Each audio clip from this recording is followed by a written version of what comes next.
Para comenzar con el bloque de preguntas de digestivo, vamos a empezar por la enfermedad digestiva más frecuente en la infancia, que es el reflujo gastroesofágico. Las preguntas de reflujo gastroesofágico para el MIR son muy sencillitas. El problema estriba en diferenciar si nos están hablando del reflujo gastroesofágico fisiológico o de la enfermedad por reflujo gastroesofágico. El reflujo gastroesofágico fisiológico actualmente se prefieren llamar regurgitaciones del lactante y son niños pequeños que tienen vómitos sin fuerza, que es la definición de regurgitaciones tras las tomas, pero que engordan y crecen adecuadamente. El mayor problema es que los padres están nerviosos porque creen que como vomita siempre, pues que no se está nutriendo adecuadamente. Estos pacientes tienen que tener un manejo conservador, es decir, el diagnóstico es clínico, no hay que hacer ninguna prueba diagnóstica y el tratamiento es tranquilizar a los padres, en algunas ocasiones espesar las tomas y ir comprobando que en ningún momento se estancan ni en el peso ni en la talla. Hay que diferenciarlo de la enfermedad por reflujo gastroesofágico, en el cual, aparte de estos vómitos sin fuerza, estos niños tienen un retraso ponderoestatural, se van estancando en el peso y la talla. Hay veces que se manifiesta por un síndrome de Sandy-Fair, esto es, un pequeñito que cada vez que le vamos a dar su biberón o que le vamos a poner al pecho, se retuerce y estira el cuello hacia atrás, esto en defensa de su vía aérea, porque le sube todo el ácido por el esófago. Hay veces que se manifiesta por síntomas extradigestivos, niños que tienen laringitis espasmódicas de repetición o niños que tienen un asma grave que a pesar de un tratamiento correcto de su asma siguen teniendo crisis. En estos niños hay que sospechar que aparte tengan una enfermedad por reflujo gastroesofágico que esté complicando su asma. La enfermedad por reflujo gastroesofágico, igual que en el adulto, se puede complicar con una esofagitis. La esofagitis es un diagnóstico anatomopatológico.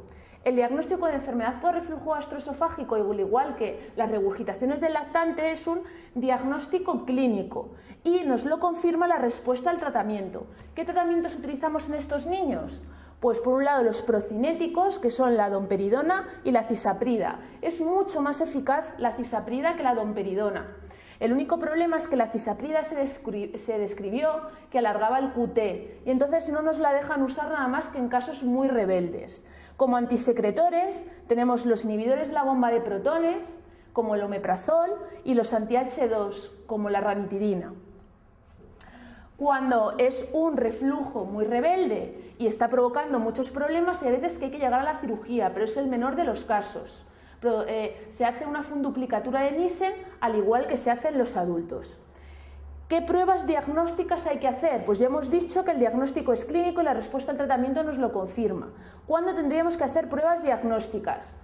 Pues en principio, tránsito digestivo superior sería una prueba que utilizaríamos como despistaje de alteraciones anatómicas y sería la primera prueba a realizar. ¿Cuándo realizaríamos una pHimetría?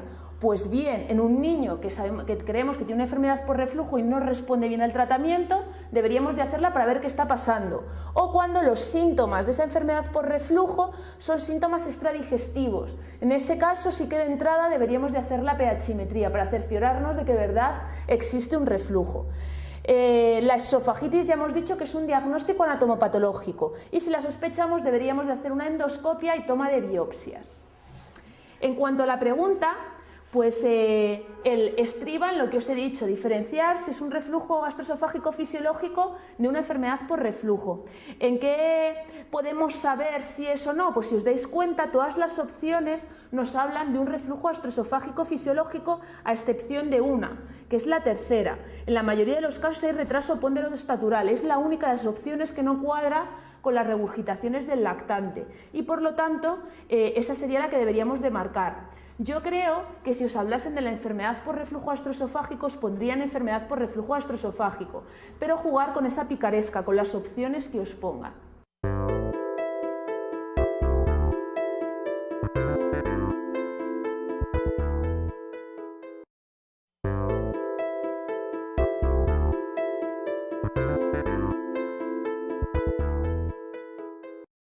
La pregunta 17 os tenéis que quedar muy claros con este caso clínico. Es una enfermedad propia de la infancia y siempre en el MIR la han preguntado como caso clínico. nos van a contar siempre un niño que ha estado asintomático, que generalmente nos van a contar un varón y generalmente va a ser el primogénito, y que a los 14-21 días comienza con vómitos no biliosos y con una irritabilidad cada vez más intensa, porque el niño tiene hambre pero no consigue alimentarse, y además se suele acompañar de alcalosis metabólica hipoclorémica cada vez más intensa cuanto más evolucionado sea el cuadro. ¿Por qué alcalosis metabólica hipoclorémica? Porque con los vómitos está perdiendo ácido clorhídrico del estómago y por eso se produce la alcalosis. Más son niños que en muchas ocasiones pueden llegar deshidratados según lo evolucionado que tenga el cuadro, y en ocasiones se puede acompañar de ictericia. Ante un niño, un neonato que inicialmente estaba asintomático y a las 2-3 semanas de vida comienza con vómitos, siempre tenemos que descartar una estenosis hipertrófica de píloro. Ante cualquier patología abdominal en un niño, la primera prueba a realizar es una ecografía abdominal.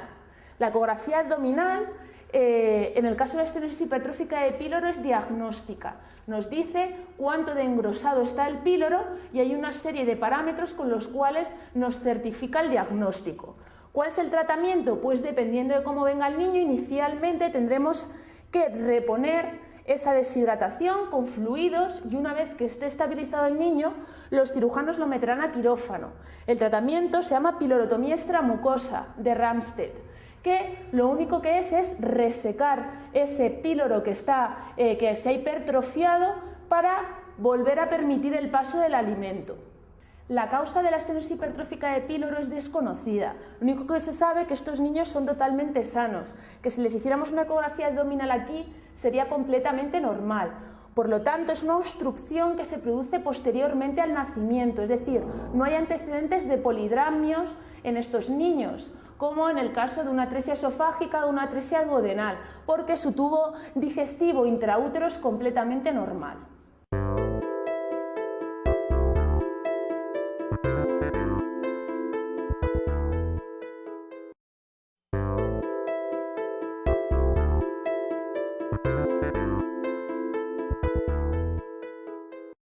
Quedaros también con este caso clínico.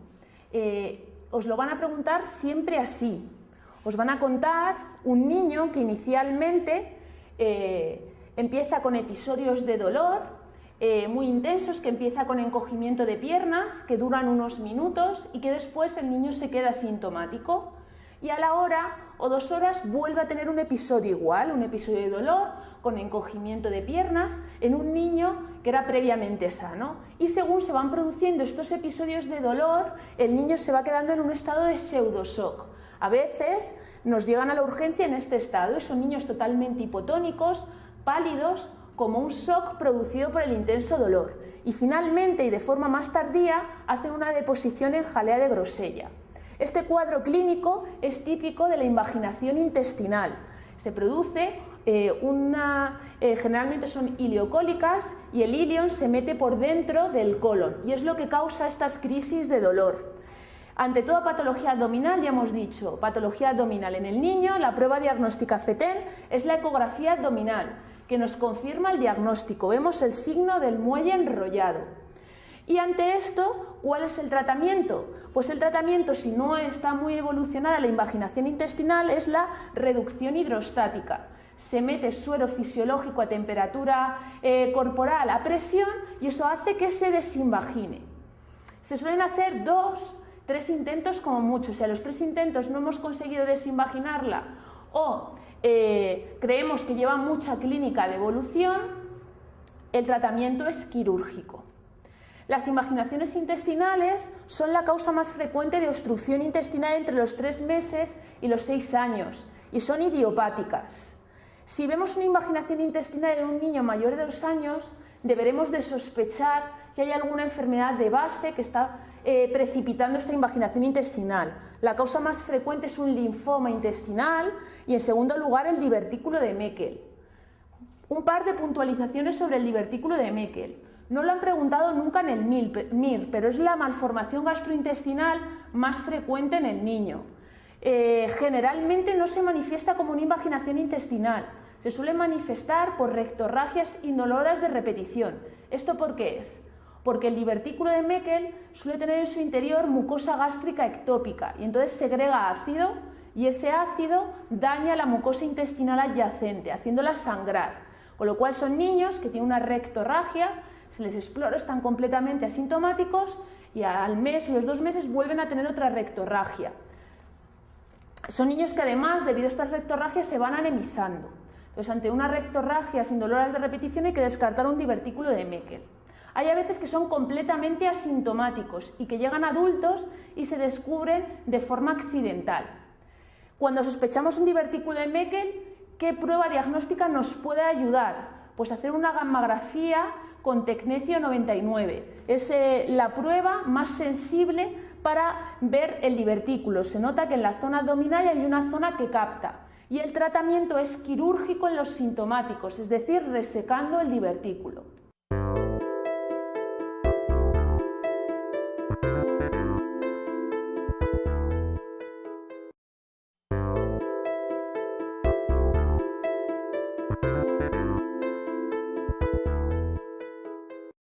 Esta pregunta todavía es de un tema no muy preguntado en el MIR, pero yo creo que es importante que lo repasemos y que tengamos 2 conceptos muy básicos sobre ello. Son las alergias e intolerancias alimentarias. La causa más frecuente es la alergia o intolerancia a las proteínas de la leche de vaca, que en un porcentaje muy importante también resuelven según va pasando la edad. Tenemos que diferenciar, por un lado, las alergias alimentarias, por otro lado, de las intolerancias. Las alergias alimentarias son aquellas en las que podemos demostrar un mecanismo de hipersensibilidad, es decir, que está producido por una hipersensibilidad mediada por IgE, una hipersensibilidad mediada por células o a veces por un mecanismo mixto. Y hay que diferenciarlo de la intolerancia, que es simplemente una reacción adversa a un alimento y que se manifiesta solo por clínica digestiva y que nunca podemos llegar a demostrar un mecanismo inmunológico que provoque esta reacción adversa. Sin embargo, en las alergias alimentarias, debido a este mecanismo de hipersensibilidad, aparte de esa clínica digestiva, tendremos clínica respiratoria en forma de sibilancias, dificultad respiratoria y clínica cutánea en forma de angioedema, urticaria, que son muy predominantes. En cuanto a la pregunta, lo que nos formulan, que digamos cuál es la incorrecta sobre la intolerancia alergia a las proteínas de la leche de vaca, el diagnóstico de este tipo de enfermedades es un diagnóstico eminentemente clínico, no hace falta ninguna prueba diagnóstica. Y en la 5 nos ponen que el diagnóstico se basa fundamentalmente en el prick cutáneo. El prick cutáneo nos ayudará a demostrar si hay un mecanismo de hipersensibilidad mediado por IgE y nos puede ayudar a catalogar ese tipo de alergia, pero no es necesario ni el fundamental es el diagnóstico clínico.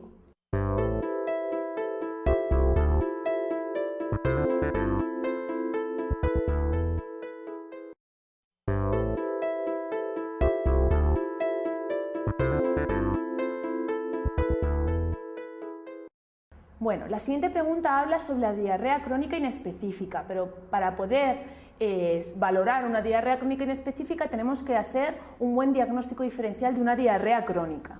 Una diarrea crónica se define una diarrea que lleva más de 2 semanas por algunos textos o por otros textos más de 4 semanas. Esto para vosotros no va a ser ningún problema.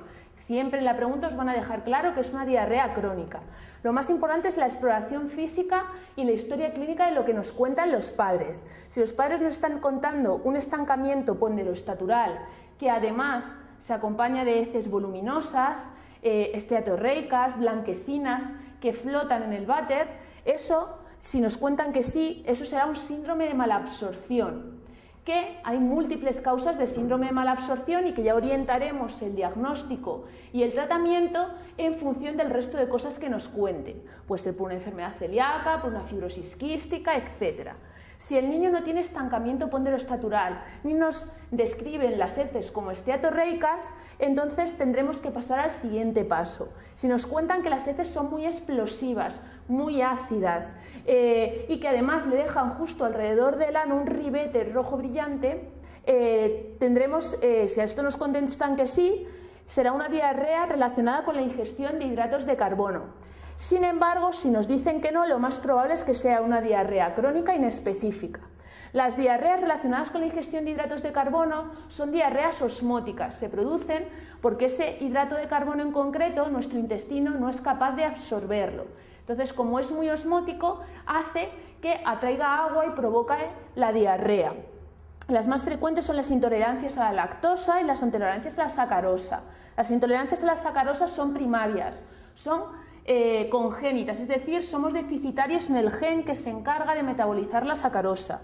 La intolerancia a la lactosa puede ser primaria, congénita, por déficit en el enzima lactasa, o puede ser secundaria a una gastroenteritis aguda enteroinvasiva.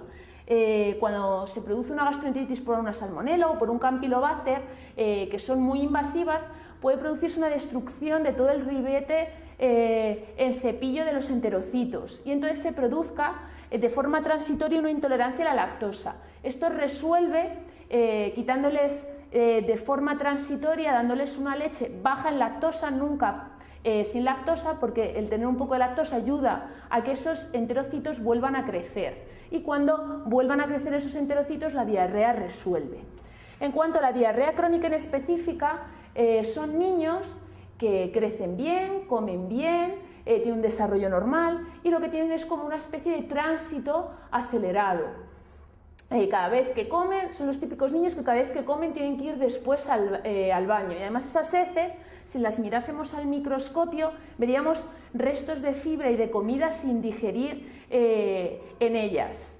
¿Qué se hace con estos niños? Estos niños lo que se suelen hacer para que no tengan tantos problemas, más que nada sociales, se les recomienda que hagan una dieta rica en grasa, porque la grasa enlentece el tránsito intestinal, y que eviten comidas con mucho azúcar, porque podrían acompañarse un poco de diarrea osmótica. Suelen resolver espontáneamente, están muy relacionadas con los cólicos del lactante de pequeñitos y con el colon irritable de los adultos.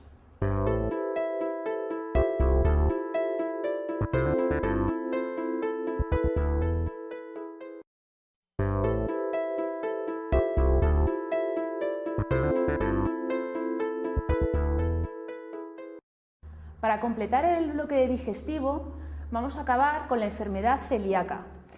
Quedaros con este caso clínico. Nos cuentan una niña de 20 meses que desde los 13 meses tiene un estancamiento ponderal, con deposiciones blandas y abundantes, un abdomen distendido y un carácter muy irritable. Eso, si no nos dicen nada más, es un síndrome malabsortivo. Lo que pasa que además nos cuentan que le han hecho una analítica y ven una anemia ferropénica y tiene anticuerpos antiendomisio positivos. Por lo tanto, nos están orientando a que ese síndrome malabsortivo es provocado por una enfermedad celíaca. La enfermedad celíaca tiene que ver una predisposición genética para poder padecer una enfermedad celíaca. Y lo que os tenéis que aprender, porque es el más frecuente, es el HLA-DQ2. Pero aparte, se especula que tiene que haber una serie de factores ambientales para desencadenar esa enfermedad celíaca, porque no todas las personas que tienen HLA-DQ2 acaban teniendo una enfermedad celíaca. ¿Qué pasa en la enfermedad celíaca? Somos intolerantes al gluten, pero no a todo el gluten, sino a una secuencia, una parte del gluten que es lo que se llama gliadina. Y esta gliadina lo que provoca es, de forma progresiva, una lesión intestinal, con atrofia de las vellosidades y una hipertrofia de las criptas. Esto lo va produciendo poco a poco. Es en realidad una alergia, no es una, aunque se llama enfermedad celíaca y a veces la nombra como intolerancia al gluten, en realidad es una alergia mediada por células.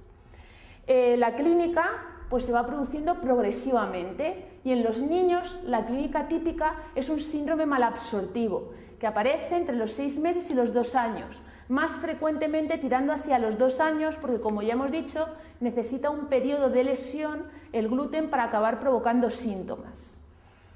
Son niños que además se acompañan de anemia ferropénica, de déficit de vitamina K, pero no son las únicas manifestaciones. Hay a veces que una enfermedad celíaca puede pasar desapercibida en los niños y dar manifestaciones en el adulto. Hay a veces que se manifiesta simplemente por una anemia ferropénica de difícil control con tratamiento con hierro. Hay a veces que se manifiesta solo por alteraciones menstruales en un adolescente o en un adulto joven. Hay veces que simplemente es un dolor crónico inespecífico, que le hemos hecho todo tipo de estudios y que al final resulta que es una enfermedad celíaca. Además, la enfermedad celíaca asocia múltiples enfermedades, generalmente de carácter autoinmune. Entre ellas, lo más frecuente es la dermatitis herpetiforme, que es una enfermedad vesículo-ampollosa, sobre todo en zonas de extensión, de codos, de rodillas, y que mejora mucho retirando el gluten. Actualmente se piensa que no es una enfermedad aparte, sino que es una manifestación cutánea de la enfermedad celíaca, porque a estas personas se le hace un estudio digestivo y todos tienen atrofia vellositaria. Aparte, también hay que tener en cuenta que los niños con enfermedad celíaca con mucha frecuencia asocian un déficit de IgA, y esto es muy importante para luego a la hora de valorar las pruebas diagnósticas. ¿Cómo diagnosticamos a un enfermo de celiaquía? Pues lo primero, una clínica compatible y le sacamos una analítica con anticuerpos. El más específico y el más sensible es la antitransglutaminasa tisular, que es un subtipo de anticuerpos antiendomisio.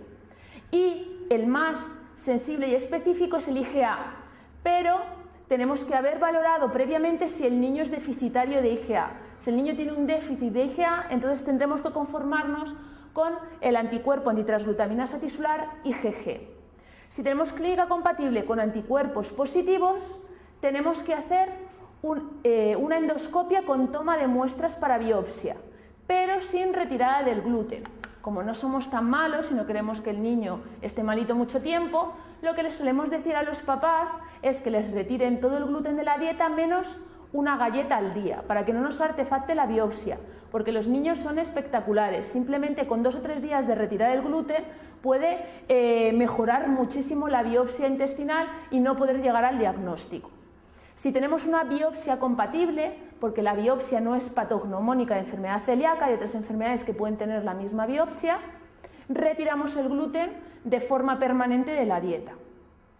Y nos confirma el diagnóstico la mejoría clínica del paciente y la negativización de los anticuerpos. A veces que los anticuerpos pueden llegar a tardar en negativizarse 1 año y medio. Ya no se hace prácticamente ninguna prueba de provocación. Este año ha habido pequeña discusión por una pregunta que hubo en el MIR.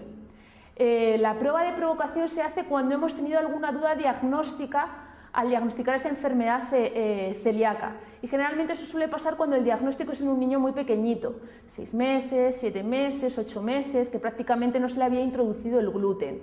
Sin embargo, en un niño más mayor no es necesario hacer pruebas de provocación. ¿En qué consiste una prueba de provocación?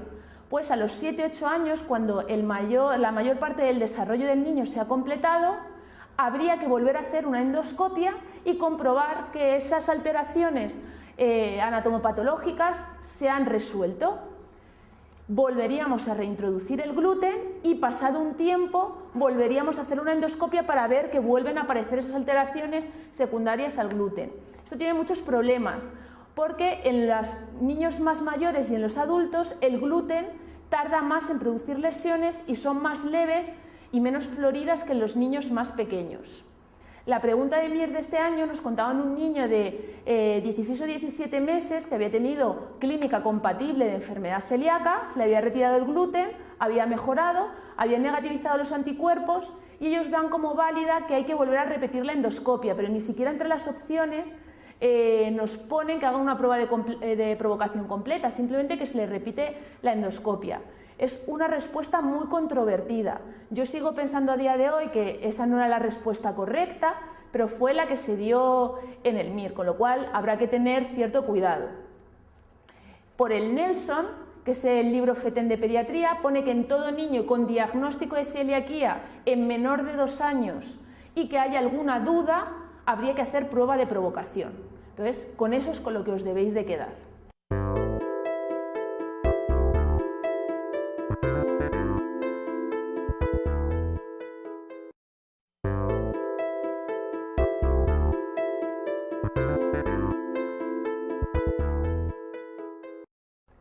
Vamos a pasar al bloque de enfermedades urológicas y nefrológicas en la infancia.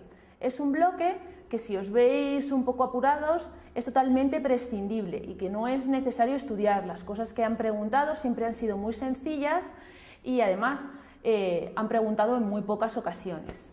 En primer lugar, pues vamos a hablar de qué hacemos con una infección de orina en un lactante. Las infecciones de orina en los lactantes no difieren de las de los adultos. El germen más frecuente es el E. coli, a excepción de los primeros meses de la vida, que es más frecuente en niños, después es mucho más frecuente en niñas, igual que en los adultos. Y el único problema es que las pielonefritis agudas, las infecciones de orina altas, que son las que nos preocupan, pueden tener una clínica un poco insidiosa en los neonatos y en los lactantes. Puede ser simplemente rechazo del alimento, febrícula, a veces un síndrome febril sin nada más. Cuando hemos conseguido diagnosticar una infección de orina en un lactante, ¿qué hacemos? Aparte de ponerle su tratamiento antibiótico y curarle la infección, lo que nos preocupa es que esa pielonefritis haya podido dejar una cicatriz en el riñón. Entonces, en el momento agudo, a todos se les hace una ecografía abdominal y se les pone profilaxis antibiótica. Están interrogaciones, ¿por qué? Porque está muy debatido por todo el mundo que esa profilaxis antibiótica sea beneficiosa para estos niños, pero hoy por hoy se hace, con lo cual, si me pusiera una pregunta en el MIR, yo diría que es correcto que en un lactante, tras un primer episodio de infección de orina, poner una profilaxis antibiótica. Y luego hay dos corrientes.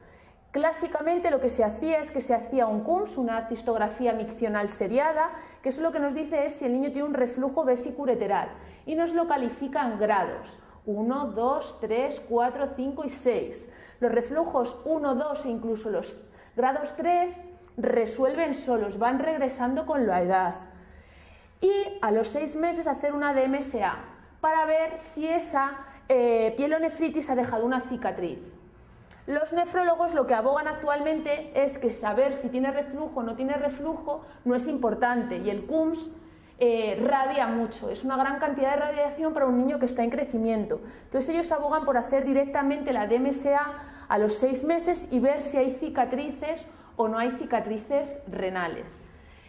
Siguiendo con la pregunta, nos hablan sobre un reflujo vesicureteral grado 1. Nos preguntan que cuál es la incorrecta. Se diagnostica por cistografía, pues evidentemente si queremos diagnosticarlo por cistografía. Se debe tratar con profilaxis antibiótica, pues hemos dicho que hasta el momento actual se pone profilaxis. ¿Tiene tendencia a desaparecer? Pues efectivamente hemos dicho que los reflujos 1, 2 e incluso la mayoría de los 3 resuelven espontáneamente. No produce dilatación de pelvis y cálices renales. Grado 1 es simplemente que de forma pasiva sube el contraste. Y en un niño menor de 1 año debe corregirse quirúrgicamente de forma precoz. Esta es la falsa, por 2 razones. Cuando tengas una pregunta como esta en el MIR, fíjate que hay 2 opciones que se anulan entre ellas. Tiene tendencia a desaparecer, que es la opción número 3, y la opción número 5 hay que corregir quirúrgicamente. Es decir, una de las 2 tiene que ser falsa, seguro, y es falsa la número 5.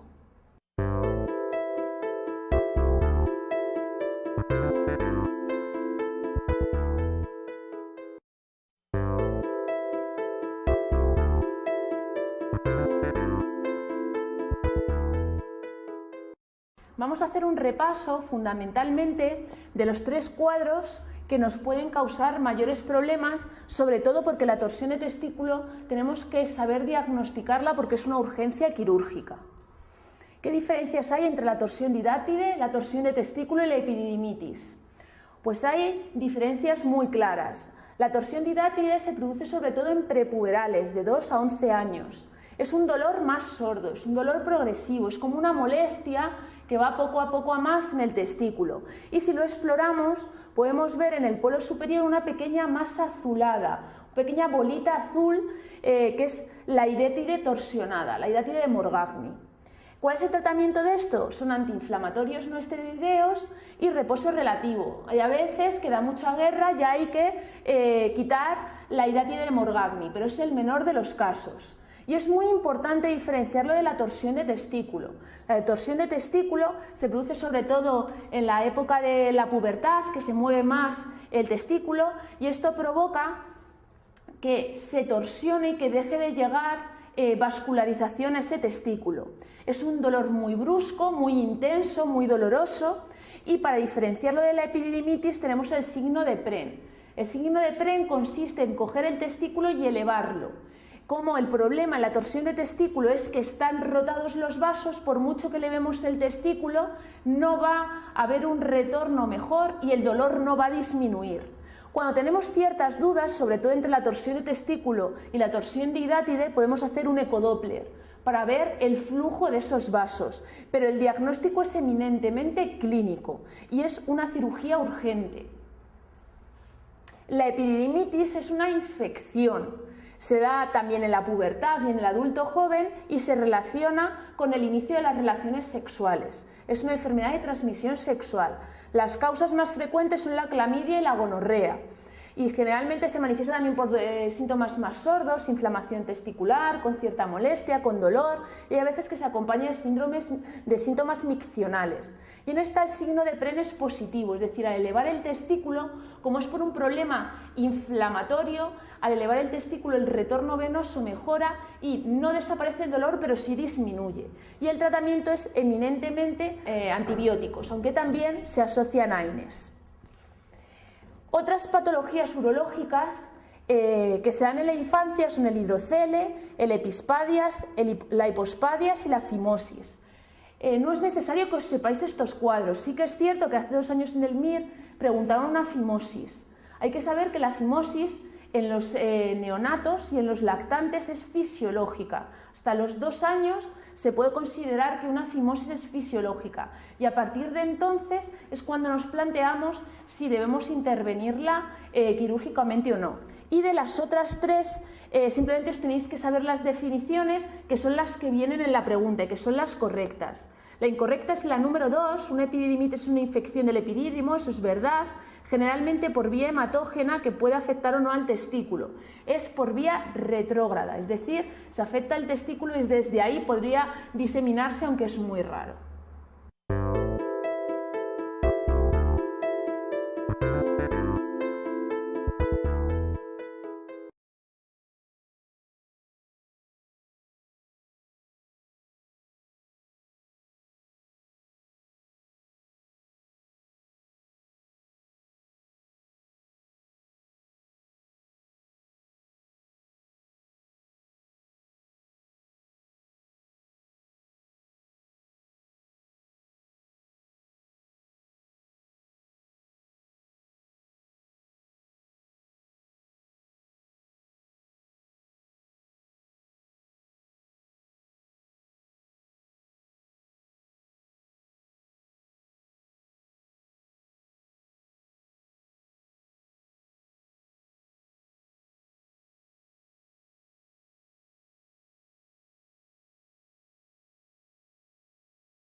vamos a entrar en el bloque de enfermedades infecciosas.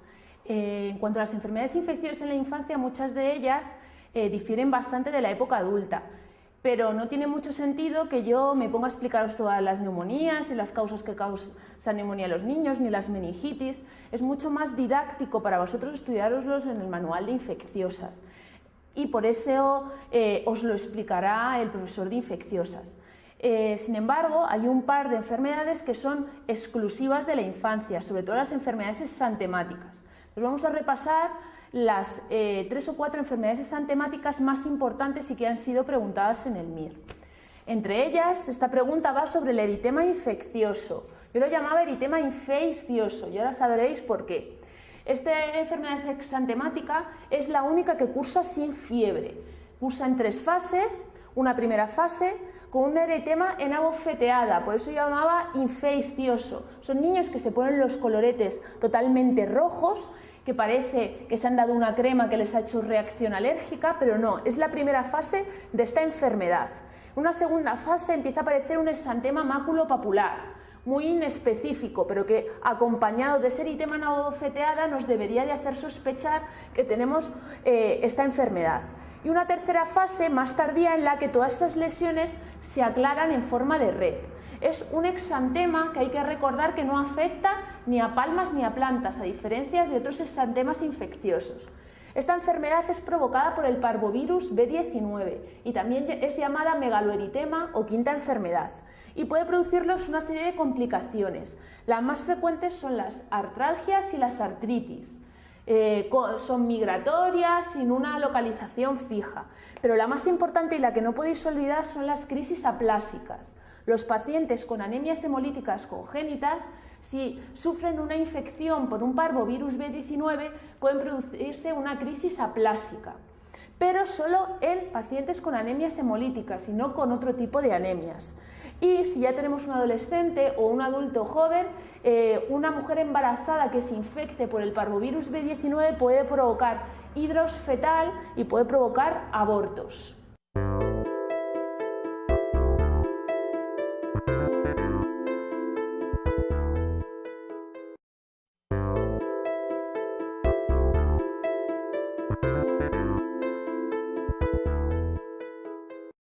La siguiente enfermedad exantemática que vamos a repasar siempre la han preguntado como caso clínico, y quedaros con el caso clínico de la pregunta, que es muy típico. En una primera fase nos van a contar un niño previamente sano y que empieza con un cuadro febril, con fiebre muy alta de 39-40 y que el niño tiene muy buen estado general. El niño juega, come y no tiene nada más, solo tiene fiebre muy alta. Hay a veces que en esta fase febril pueden llegar a tener alguna convulsión aguda debido a esas subidas tan bruscas de temperatura. Y en una segunda fase, coincidiendo con que desaparece la fiebre, aparece un exantema maculopapular, que desaparece en 2 o 3 días. Esto es típico del exantema súbito, que es provocado por el virus herpes humano tipo 6, aunque también se han descrito casos por el virus herpes humano tipo 7, y debéis quedaros con esa fotografía.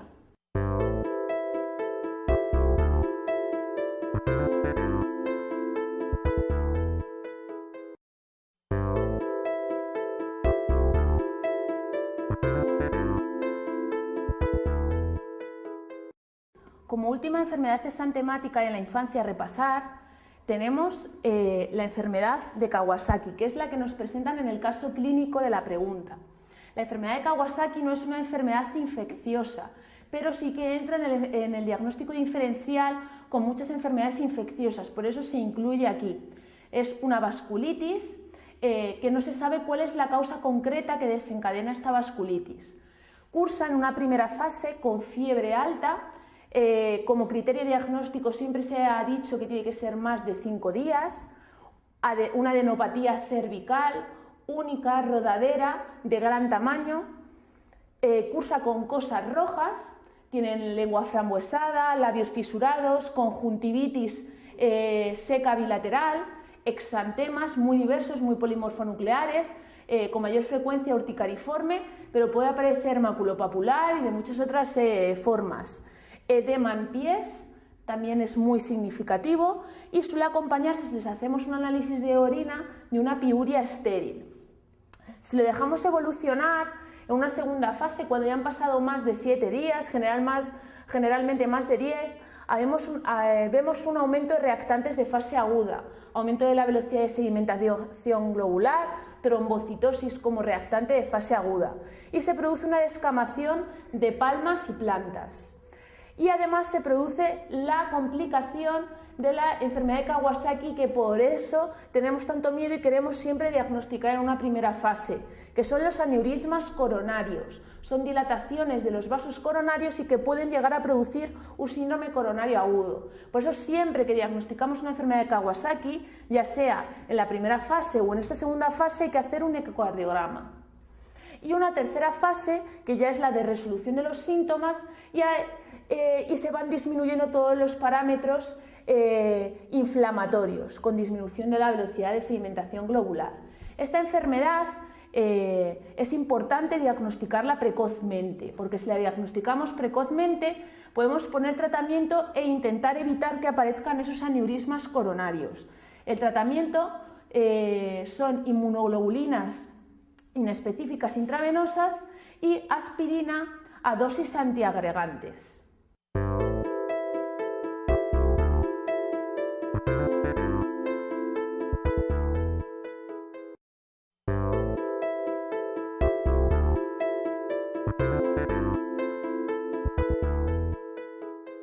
A través de la siguiente pregunta vamos a repasar las características más importantes de la tosferina.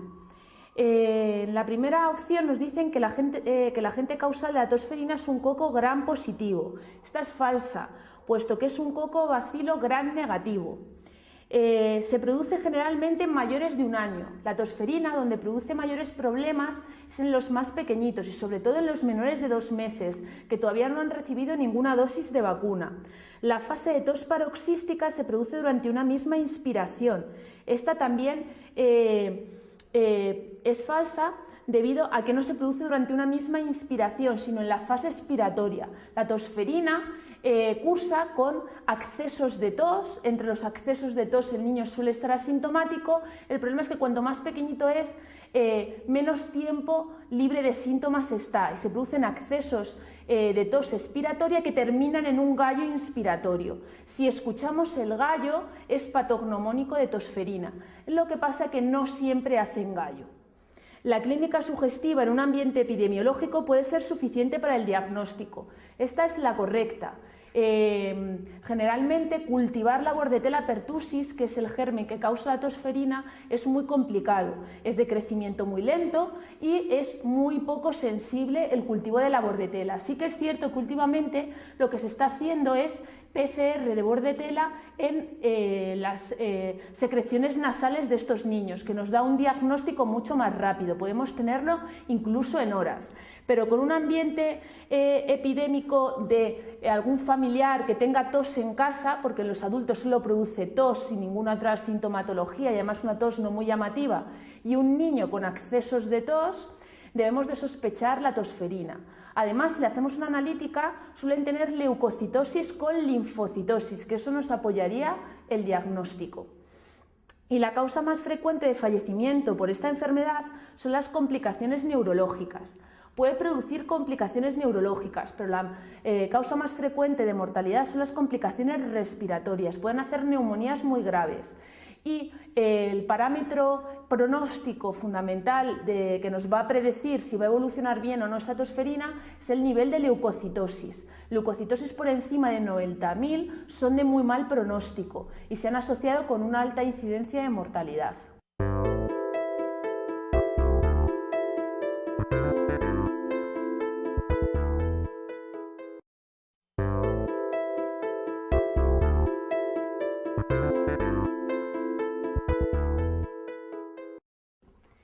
Bueno, vamos a pasar al bloque de las vacunas. De aquí solo hay un par de cosas importantes, sobre todo las contraindicaciones de algún tipo de vacunas.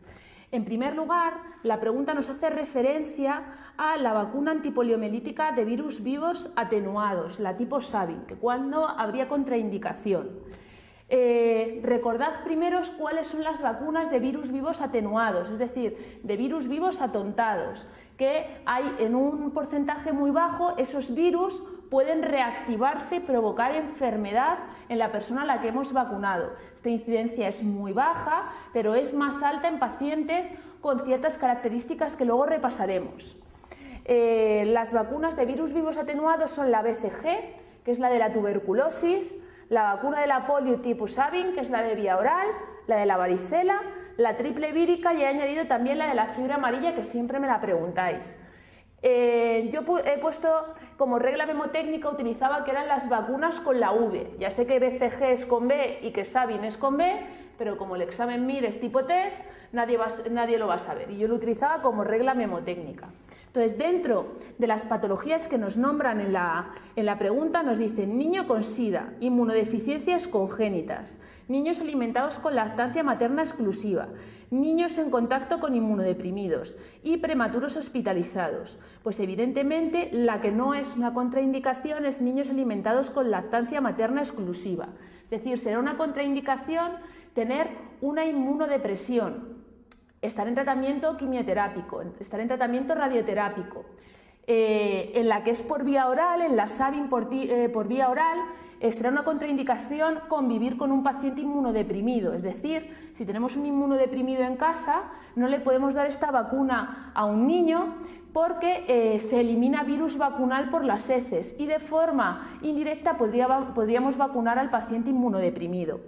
Los niños con SIDA pueden ser vacunados correctamente con sus vacunas siempre que no estén en estadio SIDA, es decir, habrá que aprovechar cuando no estén inmunodeprimidos, cuando sus niveles de CD4 estén altos, para hacerle una correcta vacunación. Luego, otra contraindicación de las vacunas que debéis de saber es los pacientes que son alérgicos al huevo. Cuando son alérgicos al huevo tienen dos contraindicaciones. Las vacunas triple vírica y la vacuna de la gripe. ¿Por qué? Porque estas vacunas están hechas sobre embrión de pollo y aunque luego se lavan pueden quedar restos del pollo. Entonces, si son pacientes que son muy alérgicos al huevo, pueden darnos problemas estas dos vacunas.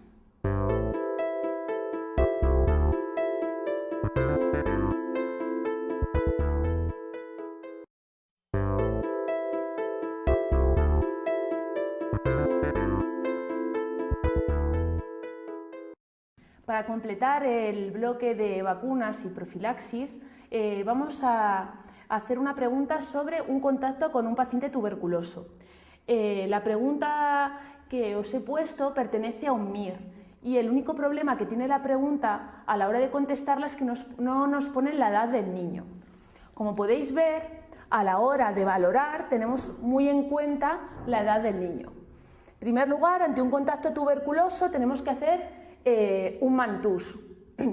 Si el mantús nos sale positivo, tenemos que ver si eso simplemente ha sido un contacto tuberculoso o realmente ha iniciado una tuberculosis. Entonces, ante todo PPD positivo, ante todo mantús positivo, hay que hacer una radiografía de tórax. Si la radiografía de tórax es patológica, tendremos que iniciar el tratamiento para la tuberculosis. Cogeremos cultivos para intentar tipificar el bicho, pero se iniciará el tratamiento para la tuberculosis. Si la radiografía de tórax es normal, quiere decir que hemos tenido contacto, que nos hemos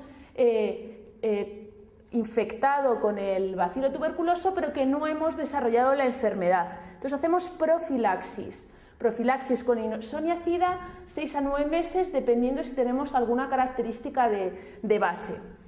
Si tenemos inicialmente el mantús negativo, ¿qué pasa? Pues depende de la edad, que era el problema de la pregunta. Si tenemos más de 6 años, no ponemos profilaxis y repetimos el mantús a los 2 meses. Por si acaso, al ser un niño pequeñito, todavía no le ha dado tiempo a positivizar.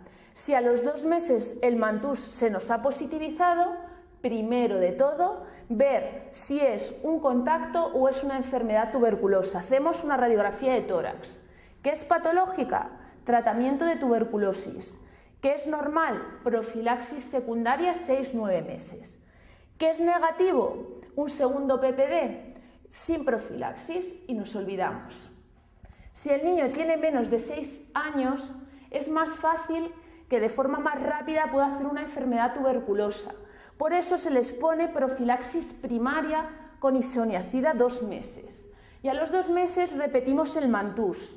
¿Que el mantús es positivo? Tendremos primero que hacer una radiografía de tórax. ¿Que la radiografía de tórax es patológica? Tendremos que poner tratamiento como una tuberculosis, coger cultivos, tipificar, etc. ¿Que la radiografía de tórax es normal? Continuamos con la profilaxis. ¿Que el segundo mantús es negativo? Retiramos esa profilaxis primaria. El problema de la pregunta es que no nos decían la edad, pero asumimos que cuando nos hablan de un niño por Almir, nos hablan de un niño pequeño. Y la pregunta se contesta teniendo en cuenta que el niño es menor de 6 años.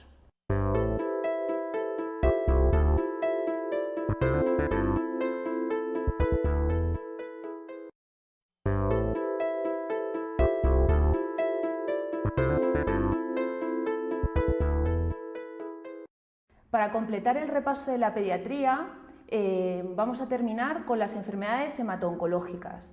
Las enfermedades tumorales en la infancia son poco frecuentes, afortunadamente, y dentro de ellas las más frecuentes son las leucemias, y dentro de ellas son mucho más frecuentes las agudas que las crónicas. Y dentro de los subtipos son mucho más frecuentes las leucemias linfoides, a diferencia de los adultos que son más frecuentes las mieloides. Dentro de los tumores sólidos más frecuentes en la infancia son los tumores cerebrales, meningiomas y astrocitomas. Y dentro de los tumores sólidos extracraneales los más frecuentes son los neuroblastomas, que son tumores del sistema nervioso simpático. Y dentro de los tumores sólidos abdominales, la causa más frecuente son los tumores de Wilms, que es un tumor renal. Los 2 tumores propios y exclusivos de la infancia, que son los que nos vamos a dedicar a repasar aquí, son el neuroblastoma y el tumor de Wilms. Hay que hacer el diagnóstico diferencial entre ellos porque a veces los dos se manifiestan como masa abdominal. El tumor de Wilms ya hemos dicho que es un tumor renal, siempre va a ser una masa abdominal y asocia con cierta frecuencia ciertas alteraciones, como la adniridia, que es el defecto congénito de iris, la hemipertrofia, gente que tiene una mitad del cuerpo mucho más desarrollada que la otra, alteraciones nefrológicas, riñones en herradura, etc. Y determinados síndromes que no hace falta que os sepáis los nombres propios, pero que asocian con mayor frecuencia un tumor de Wilms a lo largo de su desarrollo. En alguna ocasión puede ser bilateral, es decir, que afecte a los 2 riñones. Y siempre se nos va a manifestar como una masa abdominal generalmente asintomática. Suelen ser niños con muy buen estado general, con un buen desarrollo ponderoestatural y que normalmente se los descubren de forma accidental la madre cuando los están bañando en la bañera y les tocan la tripilla y les notan ahí una masa. El neuroblastoma puede afectar a todos los ganglios del sistema nervioso simpático y también a las suprarrenales. Por eso se puede manifestar de distintas formas. La forma más frecuente es como masa abdominal, cuando el tumor está en la glándula suprarrenal. También puede aparecer a nivel cervical y suelen tardar más en dar síntomas y debutan como una compresión medular. Cuando están a nivel torácico pueden debutar como un síndrome de Horner. ¿Qué tipo de metástasis producen los dos? Pues también son distintas.